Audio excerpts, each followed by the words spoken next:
Welcome to the ID Den podcast, the show for teachers ready to step outside the classroom and into their next chapter.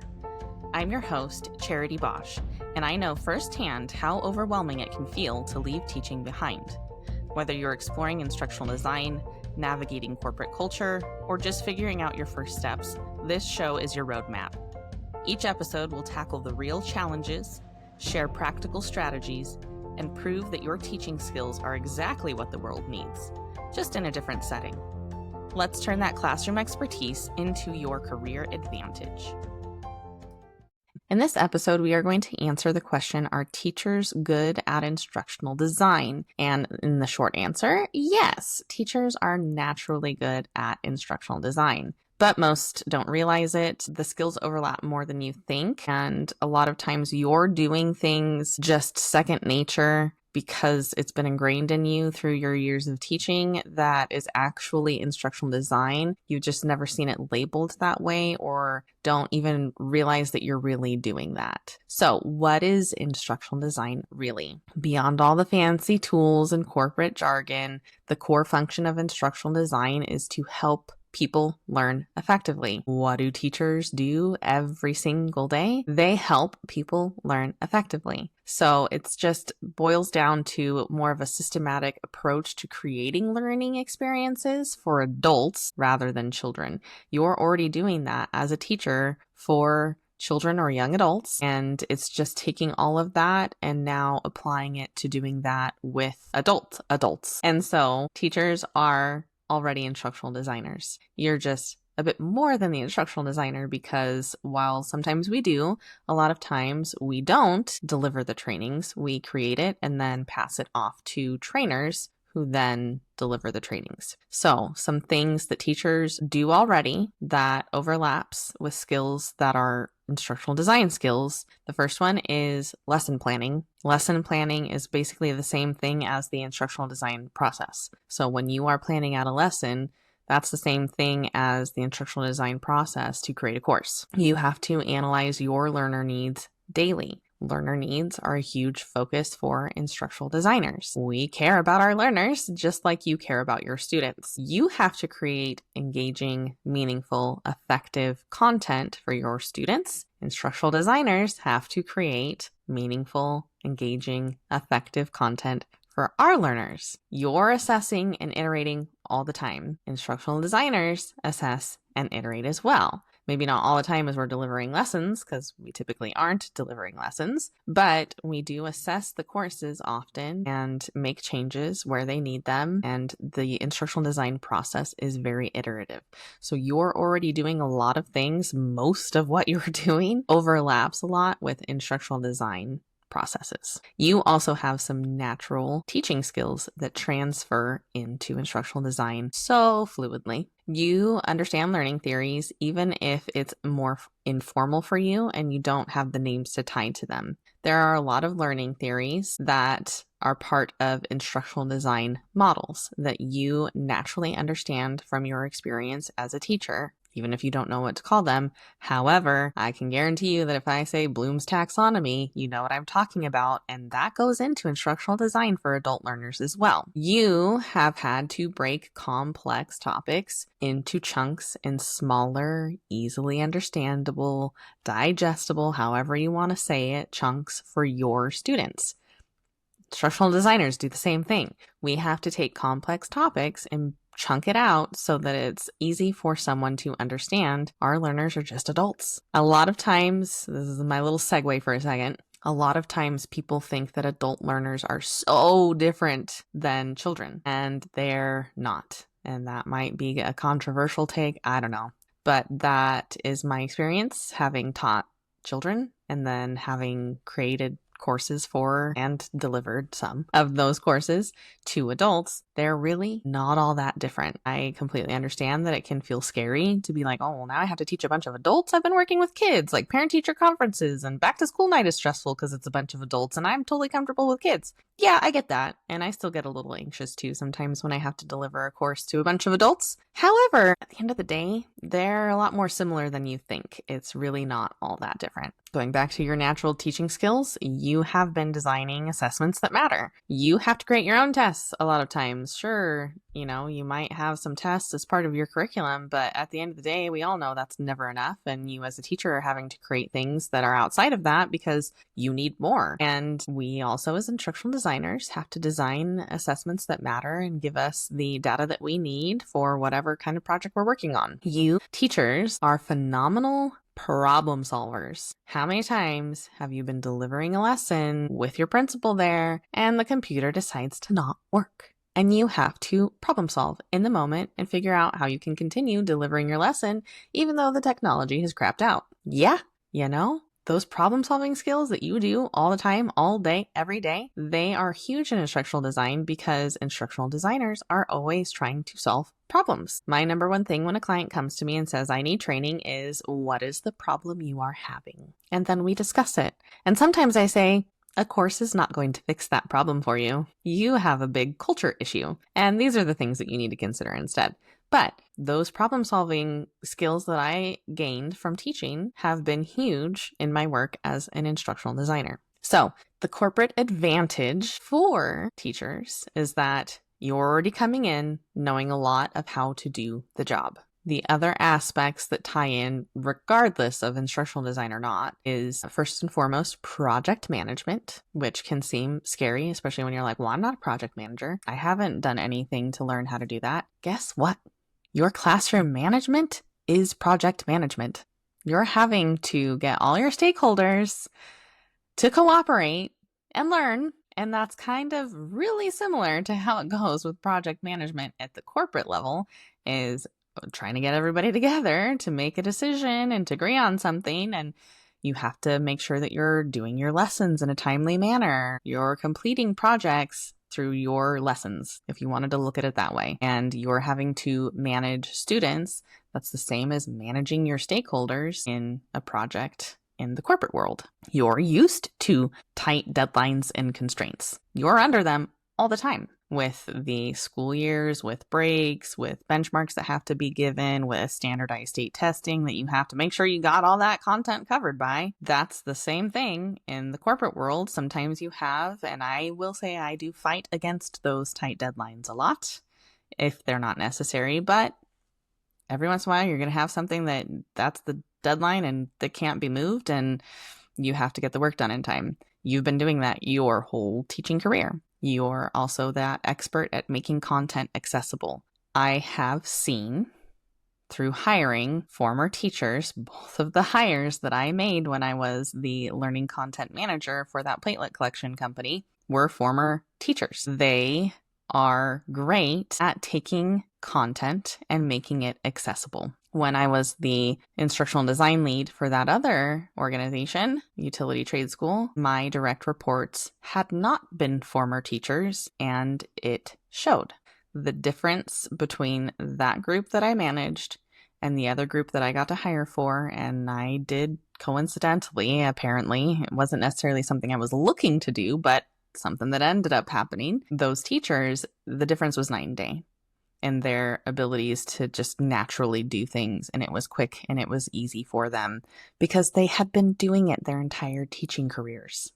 It just happens more naturally for someone who's been doing it, even if they didn't realize they were doing it, versus someone who's trying to apply things out of more of a theoretical context. Teachers are also natural storytellers, and storytelling is a huge part of instructional design. It's one of the principles that I personally love to implement as much as I can in my courses because, if you think about just history in general, right? We tell stories to communicate so much, and that is so effective in learning. And you have been doing that as a teacher as well. And teachers are really great communicators. You've been having to manage student communication, parent communication, peer colleague communication, communication with your administration and higher ups. You teachers are such excellent communicators, and communication is a huge part of the corporate world. You're naturally going to excel at that.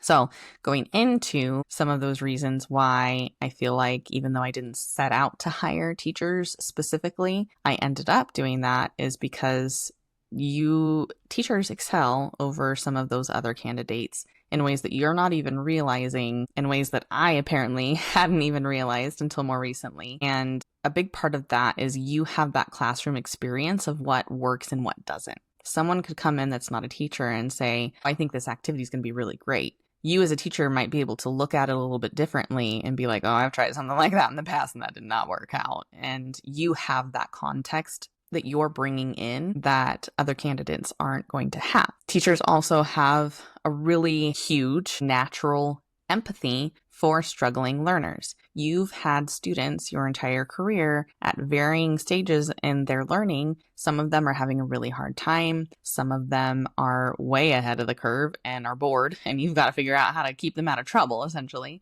while you're helping these struggling learners and also your benchmark learners. You have that natural empathy, and that comes into play in instructional design a lot because we build learner-centric training. So at the end of the day, yeah, I might have a VP of whatever coming to me and saying, oh, I need a training on this. I don't care nearly as much about him as I do who is going to receive the training, because that's where it actually matters. Joe Schmo can come over and say, I need a training on this topic. And I'm like, okay, cool. That might align with the business. And, I've discussed your problems you're having. And I would agree that we need training in that matter. But at the end of the day, I don't care about him. I care about all the people that are going to receive the training. I want to make sure that if somebody is struggling, I'm supporting them in the ways that I can. And again, as a teacher, you're there with the students day in, day out. As an instructional designer, it's not often that you're delivering the training yourself. It does happen. I'm not saying you're completely scot-free from teaching, but most of the time, somebody else is delivering that content. So you have to be hyper-focused on those learners because you're not going to be there with them, and somebody else is going to be that might not have that same empathy, and you naturally have that to build into your courses. Teachers are extremely flexible and adaptable, and in any corporate environment and in any role, you have to be flexible and adaptable. Things change at a moment's notice. Oh, hey, we have a fire drill this afternoon. Cool, there goes your whole plan for the afternoon, right? You have to flex, you have to adapt, you have to pivot. It's the same thing in instructional design in the corporate world. Oh, this training that you've been working on, well, now we have this other thing that takes priority. So you have to put that on a back burner and totally switch gears to this other thing. You have to be flexible and adaptable. I read it in a book, Megan Torrance's Agile for Instructional Designers, her Llama Method. One of the lines very early on in the book that stood out to me right away was that change is constant. Embrace it. The sooner you can embrace change, the easier your job is going to become. And teachers naturally have that. You naturally have the ability to embrace change and pivot because you've had to do it all the time your entire career. Again, back when the principal was in your room and technology failed you, you got to be flexible and adaptable to pivot.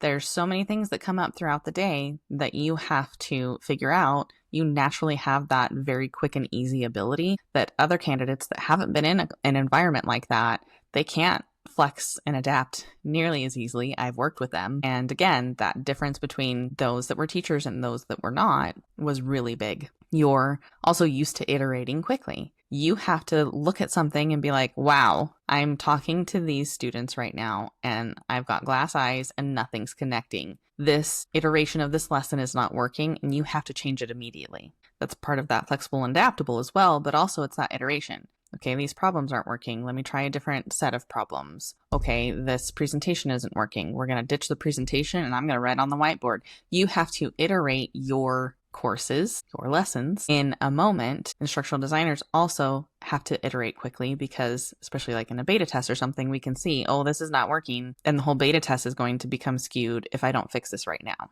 And so iterating is a huge part of instructional design. It's something that you've been doing even if you didn't know that iterating is what you have been doing. Teachers also understand motivation and engagement very well. And again, you think instructional designers are working with adults. How to motivate an adult is very different than how to motivate a child. How to keep an adult engaged is different as far as how to keep a child engaged. No, it's not. It really isn't. The main difference is, in a lot of cases, adults are sort of choosing, if we want to go that route, to be there. So the motivation might be a little bit more intrinsic than a student who is forced to be there because they have to go to school. And a lot of times, those adult learners are forced to be there because of their jobs, not necessarily because they're choosing to, as far as like trying to get a higher education degree. You understand how to motivate people, and I don't want you to feel like, well, adults are so different than kids, because they're not. A lot of the things that I've used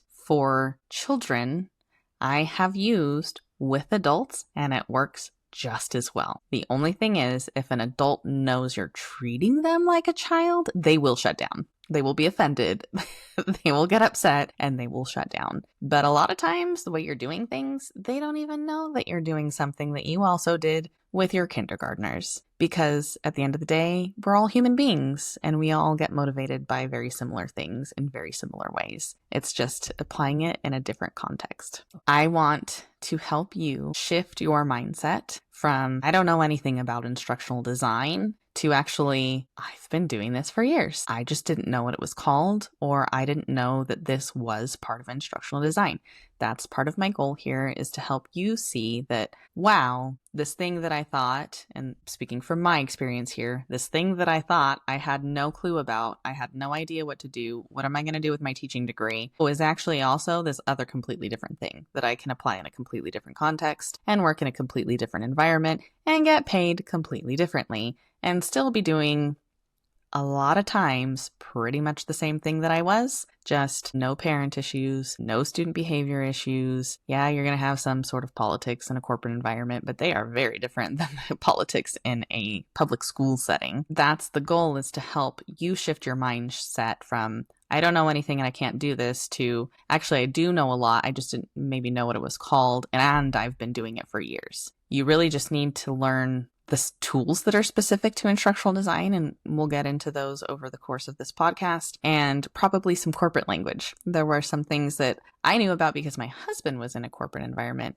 that I came in kind of familiar with, and there were some other things where even different organizations will sometimes have completely different jargon, but there's a lot of corporate language that's kind of across the board, low-hanging fruit, things like that, that you're going to hear in that environment that you're probably not going to have heard very much, if at all, in teaching. The tools and the language is kind of really what is going to be important, and the very specific processes overall you've been doing, but doing things in very specific ways in instructional design. Those are kind of the main things that you're going to need to learn in order to be able to land a job and be successful in a career in instructional design. Your foundation is already solid, and that puts you miles ahead of quite a lot of people. That's kind of the biggest thing. Like, a lot of things people can be taught, but when you come in with a foundation like you have as a former teacher, that's a huge advantage. A lot of concerns that I see that kind of we'll delve into in this podcast are things like, but I don't know the software.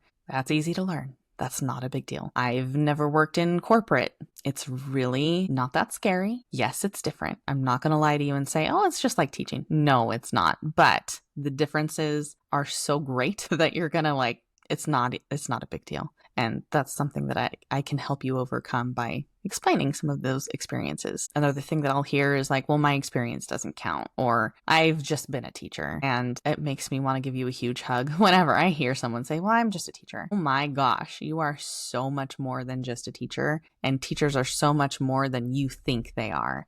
And the skills that you have are so amazing that they should never be discounted or downplayed. Teachers have such a difficult job as it is, but because of the difficulty of the job, you are so skilled at so many things that apply in so many different places outside of teaching. And it just breaks my heart when I hear things like that, because you're downplaying yourself in your job and career.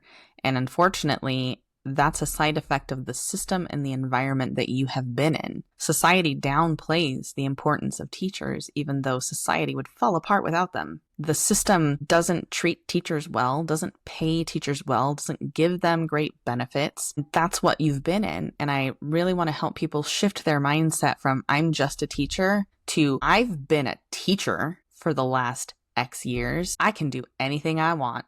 Because at the end of the day, teachers are so skilled, and those skills are needed in so many different places. These fears, these thoughts are totally normal, but they're so misplaced because a lot of the things that you don't know are easy to learn. And a lot of the things that you already naturally know from being a teacher, those aren't super easy to teach to other people. So that gives you an advantage going into these markets where, you might have someone who has gone to college but has never taught, has never been in that environment. Yeah, maybe they have a degree in instructional design and you don't, but you have so much experience and so many skills already that puts you leagues above those other candidates. So it's part of the goal here throughout this podcast is to address some of these concerns and to help you see that you're not just a teacher. You are more than a teacher, and teachers are amazing as is. So please subscribe wherever you listen to podcasts. Share this with any of your teacher friends that are considering a change. And please connect with me on Instagram. You can find me at the ID